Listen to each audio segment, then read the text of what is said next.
مسند احمد میں حضرت عبداللہ ابن عمر رضی اللہ تعالی عنہما سے روایت ہے کہ رسول اللہ صلی اللہ علیہ وسلم نے تنہائی یعنی اس بات سے منع فرمایا کہ کوئی شخص اکیلے رات گزارے۔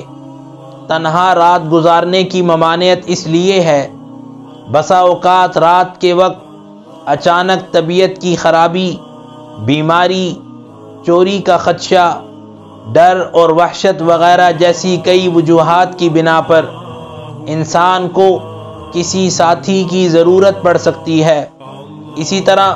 رات کے وقت شیاطین پھیل جاتے ہیں جو انسانوں کو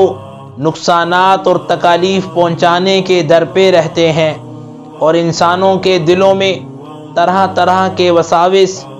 اور گناہ کے جذبات ابھارتے رہتے ہیں۔ اس لیے رسول اللہ صلی اللہ علیہ وسلم کی مبارک تعلیم کی روشنی میں ہر ایک کے لیے یہی بہتر ہے کہ وہ اکیلے رات نہ گزارے۔ اللہ سبحانہ و تعالی ہم سب کو پیارے پیغمبر کی مبارک تعلیمات کی روشنی میں زندگی گزارنے کی اور مبارک تعلیمات کو ہر ایک تک پہنچانے کی توفیق اور سعادت عطا فرمائے۔